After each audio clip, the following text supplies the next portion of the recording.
వీక్షించడానికి వచ్చిన జనాలకు విజ్ఞప్తి. అమ్మ, అక్క, చెల్లి, పెళ్ళాం పదాలు యూజ్ చేయకుండా తెలుగులో ఉన్న అన్ని బూతులు ఈ వీడియోలో వాడడం జరిగింది. అయినా కూడా వినాలనుకునే వాళ్ళు ఇయర్ ఫోన్స్ పెట్టుకోండి, వినకూడదు అనుకునే వాళ్ళు ఇక్కడితో ఆపే. హాయ్ ఫ్రెండ్స్, అందరూ ఎలా ఉన్నారు? బురదలో పందికి మన వైసీపీ నాయకుల్లో కొందరికి అసలు తేడానే లేదు. బురద ఉంటేనే పంది వస్తుంది. ఏదైనా ప్రాబ్లం ఉన్నప్పుడే మన వైసీపీ నాయకులు మైక్ ముందుకు వస్తారన్నమాట. వాళ్ళకి మన పందులకి అసలు తేడానే లేదు. రీసెంట్గా ఎలక్షన్ల తర్వాత తప్పిపోయిన డైమండ్ రాణి మళ్ళీ ఇప్పుడు కెమెరా ముందుకు వచ్చింది. కుక్క తోకకి ఈమె బుద్ధికి అసలు తేడానే లేదు. ఎందుకంటే కుక్క తోకరా వంకరే, ఈమె బుద్ధి కూడా వంకరే. ఎన్నిసార్లు చెప్పినా ఈమె విన్నేవిందో. ఈమె వచ్చి విజయవాడ ఫ్రూట్స్ గురించి మాట్లాడుతుంది. మామ, ఒక్కసారి దాని గురించి డిస్కస్ చేద్దాం. Let's start our today's video.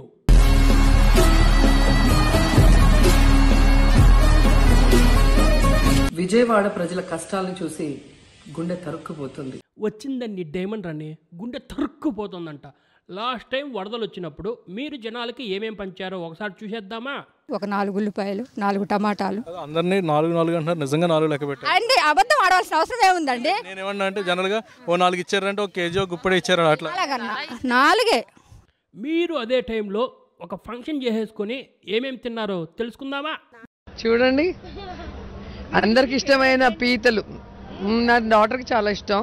Chicken నాకు ఇష్టం. ఎగ్ మా అబ్బాయికి బిర్యానీ. అన్ని కలిపి తింటున్నాను. లావు అవుతానేమో. సరే, ఎక్సర్సైజ్ చేద్దాం ఒక వారం డైట్ చేసి. ఉలవచారు నాకు ఇష్టం అండి. నేను హ్యాపీగా తిన్నాను ఉలవచారు క్రీమ్ వేసుకుని. ఇక్కడ మష్రూమ్ కర్రీ కూడా చాలా బాగుంది. చిన్నపిల్లలు, మహిళలు, వృద్ధులు ఈ వరదల బారిన పడి ఎంత నరకం అనుభవిస్తున్నారో వారి మాటలు వింటుంటేనే మనకు అర్థమవుతుంది. కనీసం చిన్నపిల్లలకి పాలు అందటం లేదు. రోజుల తడబడి తాగేదానికి నీళ్లు అందటం లేదు.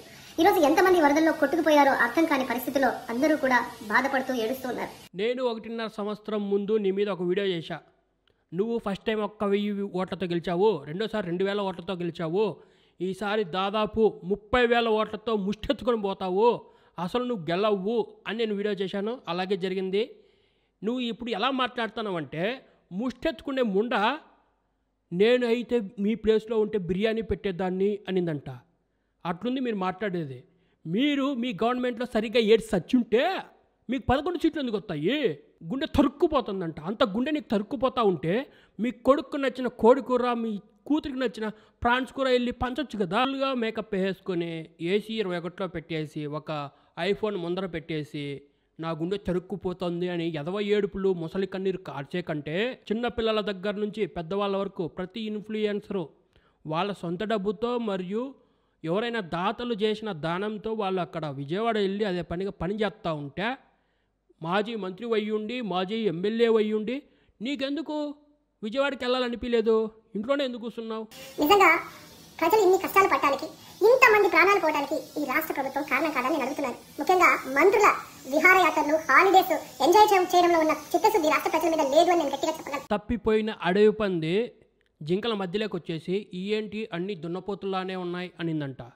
ఇప్పుడు మీరు చేసే ఎదవ పనులని పక్క వాళ్ళకి ఆపాదించడం ఎంతవరకు కరెక్టు? నువ్వు మంత్రిగా ఉన్నప్పుడు ఎన్ని పబ్లోకి వెళ్ళావు, ఆ రేంజ్లో ఫోటోలు వీడియోలు వచ్చినాయి. నువ్వు ఎలక్షన్స్ అయిపోయిన వెంటనే ఓడిపోయిన తర్వాత ఎక్కడికో పోయినప్పుడు నీ ఫ్రాకుల్లో డ్రెస్సులు ఒక రేంజ్లో కనబడుతున్నాయి. నువ్వు పక్కన వాళ్ళు అనడం ఎంతవరకు కరెక్ట్? పచ్చకామల్లో వచ్చిన ముళ్ళపందికి లోకమంతా పచ్చగానే కనబడుతుందండక్క. నువ్వు మాట్లాడేది కూడా అలాగే ఉంది. నువ్వు చేసిన పనులన్నీ పక్కన వాళ్ళందరూ చేశారనుకోవడం తప్పక్క. ఏదైనా ప్రూఫ్ ఉంటే కొంచెం చూపించచ్చుగా, మేము కూడా వీడియోస్ చేసుకుంటాం. చంద్రబాబు నాయుడు గారి ఇంటికి 3 కిలోమీటర్ల దూరంలోనే ఇంత పెద్ద విపత్తు జరిగినా ప్రజల్ని కాపాడలేకపోయారంటే ఇది రాష్ట్ర ప్రభుత్వం, రాష్ట్ర ముఖ్యమంత్రి వైఫల్యం కాదని నేను అడుగుతున్నా. ఈ రోజు కరకట్టు మీద ఉన్న అక్రమ కట్టడాన్ని కాపాడడం కోసమే విజయవాడని ప్రజల్ని ముంచేశారనడంలో నిజం లేదని నేను అడుగుతున్నా. శ్రీశైలం గేట్లు ఎత్తేశారు, నాగార్జున సాగర్ గేట్లు ఎత్తేశారు, మున్నేరు కాలువ ఖమ్మం నుంచి ఒక రేంజ్లో వచ్చి కృష్ణానదిలో కలిసింది. ఇన్ని నీటికి మునిగిపోని వాళ్ళ ప్యాలెస్ ఈ బుడమేరు కాలువతోనే మునిగిపోయిందంట. అబ్బా, ఏమి చెప్తున్నావు అక్క? ఇప్పుడు బుడమేరు కాలువకి మీరు సక్కంగా పని చేసి వచ్చుంటే ఈరోజు ఈ పరిస్థితి వచ్చేది కదక్క. అక్కడ నార్మల్గా 15 క్యూసెక్ల నీళ్ళు వచ్చే దాంట్లో 40,000 క్యూసెక్ల నీళ్ళు వచ్చేసరికి దానికి గండి పడింది. ఆ గండి పడడం వల్ల విజయవాడకి నీళ్ళు వచ్చాయక్క. ఈ మాత్రం కూడా తెలుసుకోకుండా పక్కనాల మీద తోసేయాలని చెప్పి ఇలాంటి నంగనాచి మాటలు మాట్లాడకూడదు అక్క. నువ్వు ఏదన్నా ఉంటే మ్యాటర్ ఉంటే తెలుసుకొని మాట్లాడాలా. ఇప్పుడు ఏదైనా డ్యామ్ గేట్లు ఎత్తేసారంటే దానికి ఒక రేంజ్ ఉంటుందన్నమాట. నీళ్ళు ఈ రేంజ్కి వచ్చిన తర్వాత వదిలేయాలి, లేకపోతే డ్యాము మునిగిపోద్ది, లేకపోతే ఇరిగిపోద్ది అని చెప్పి వాళ్ళు వదిలేస్తారక్క నీళ్ళు. గంట ముందు ప్రజలకు చెప్పినా వాళ్ళు ముంపు బారిన పడేవారు కాదు. ఒక గంట ముందు చెప్పడానికి కదా ఏమైనా సినిమానా? అరే టికెట్లు ఇస్తున్నారు పరిగెత్తాను అని చెప్పడానికి. నువ్వు చెప్పినట్టు 3 లక్షల మందికి అక్కడ నీళ్ళు వచ్చి మునిగిపోయినారు అని చెప్తా ఉంటే 10,000 మంది వస్తేనే విజయవాడలో ట్రాఫిక్ స్తంభించిపోద్ది. అట్లాంటిది 3 లక్షల మంది ఒకటేసారి బయటకు వస్తే పరిస్థితి ఎట్టుంటుంది తెలుసా? ఆ నీళ్ళన్నీ వచ్చి ఇలా చచ్చిపోయేటోళ్ళు. కొంచెమన్నా మైండ్ పెట్టి ఆలోచించాలక్క. ఇప్పుడు నీ బ్రెయిన్కి హెల్మెట్ వేసుకొని పడుకో. రోజు మీ ఇంట్లో ఎలకలు వచ్చి నీ బ్రెయిన్ సగం తినేసినట్టున్నాయి, ఇంక సగం కూడా తినేసినాయి అనుకో, మాటలు కూడా రావు నీకు. అంటే బ్రెయిన్ ఉందా లేదా నీకు? ఎలకలు మొత్తం తినేసినాయా? అర్థం కావట్లే. ఇదేమన్నా సునామీనా? సునామీ వస్తుంది పారిపోండి అని చెప్పడం. వాన వస్తుందని చెప్పారు, ఈ రేంజ్లో వస్తుందని ఎవడు చెప్పలేదు. ఒకే రోజు 26 సెంటీమీటర్లు వాన పడితే అక్క నీళ్ళు ఆడిపోతాయి అక్క, ఇంట్లోకి వస్తాయి అక్క. ఆ నీళ్ళు కలిసి అట్ట తయారయ్యింది. అందుకే నీకు 1,000-2,000 ఓట్లతో గెలిచిన దాన్ని 30,000 ఓట్లతో ఓడిపోయినావు. ఈ రేంజ్ మాట్లాడతావు కాబట్టి ఆ జనాలకి కోపం వచ్చి నీ మీద గుద్దివారు దూపినారు ఆపోజిషన్కి. ఇంకా సిగ్గురాలే. మీ తుగ్లక్ రాజులాగా నీలాగా ఆలోచించి జనాల్ని 1 గంట ముందు బయటికి రండిరా అని చెప్పుంటే ఈ పాటికి ఎన్ని శవాలు వేసేటియో మీకే తెలియదక్క. ఇప్పుడైనా సరే అక్కడ ఉన్న జనాలు 2nd ఫ్లోర్ 3rd ఫ్లోర్లోకి ఎక్కి వాళ్ళ ప్రాణాలు రక్షించుకున్నారు. 2-3 రోజులు కరెంటు లేకపోయినా ఫుడ్ లేకపోయినా బతికారు, కనీసం బతకారు. ఫుడ్ లేకపోయినా అంటే ప్రతి ఇన్ఫ్లుయెన్సర్లు వెళ్తున్నారు, గవర్నమెంట్ వెళ్తుంది, ఫుడ్ పెడుతున్నారు. ఆలస్యం అవుతుందని చెప్పు.